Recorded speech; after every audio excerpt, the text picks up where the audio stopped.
ñëwoon di commencer par gërëm leen yéen ñi nga xam ni yéenay waa presse bi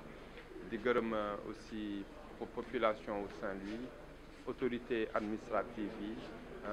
ki ci bopp bi muy monsieur le gouverneur monsieur ainsi ses collaborateurs les adjoints le préfet di gërëm aussi monsieur le maire de Saint-Louis ak ñëpp ñoo xam ni àndoon nañ seex ñun bi nga xamee ni incident bale amoon nañ ko technique fële ci prise d'eau Bango week-end bi ñu génn donc foofu tamit Sen'Eau ci suñu gunge tamit gaf ci ay jéego yu rëy ba nga xam ni ci diir bu gàtt daanaka panne bi réparé nañ ko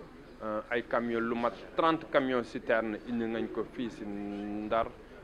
ci 33 quartiers mën nañu wax ni ci chaque quartier benn camion citerne amoon nga fa loolu wane na succès même succès ci nga xam ni état bi defoon na ko en terme d'investissement ndax daanaka ñàkkum ndox daanaka xamakuñ ko woon fii ci Ndar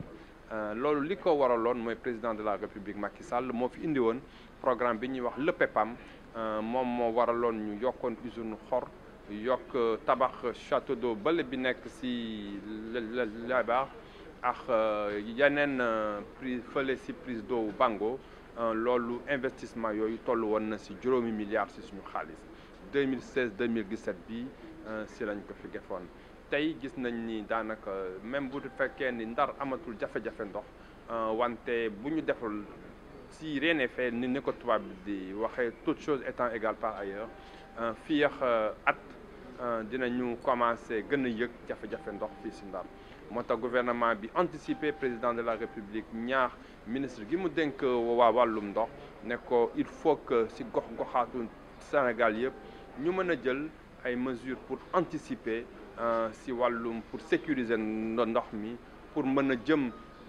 ci loolu muy wax accès universel à l'eau mooy képp kuy fi nekk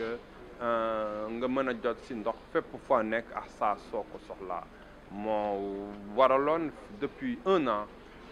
gouvernement bi ànd seex ay partenaires am technique am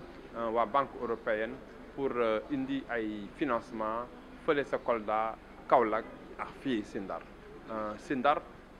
ñu mobiliser lu toll ci fukki milliards ak juróom ci suñu xaalis pour mën a indi ay jumtukaay yu bees ay jumtukaay yu mucc jamono ay jumtukaay yoo xam ne dina permettre aussi non seulement ñu yokk ndox bi nga xam ni moom mooy jëm ci kër yi ñu yokk tamit mbalka yu mag yi nga xam ne fa la ñuy dencee ndox mais surtout li am solo mooy ñu sécuriser ko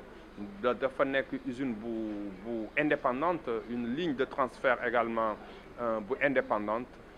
loolu dinañu tax ñu sécuriser alimentation en eau Ndar fii ba 2030 2035 donc dinañu daanaka booster capacité de production bi de presque 65 à 70%.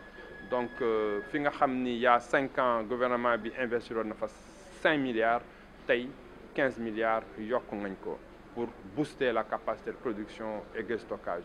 dañ tabax fële fi nga xam ni fa la techniciens yi gis ni mooy non seulement zone yi gën a kawe ci Ndar mais foofu la dëkk bi di gën a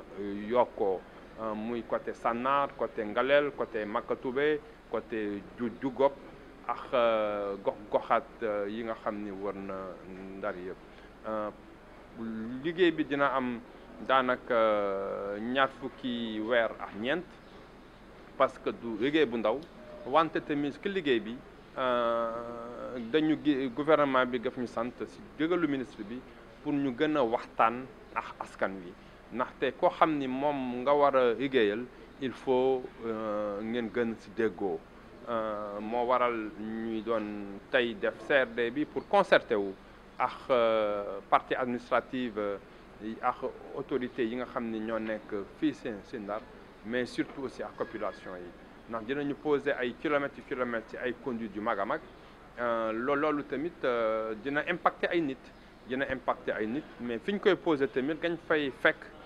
yeneen concessionnaire yu mel ni Ageroute yu mel ni aussi ONAS yu mel ni Sonatel ak seen fibre optique yi yu mel ni Senelec ndax am na fi aussi ay ligne haute tension ak ñeneen donc ensemble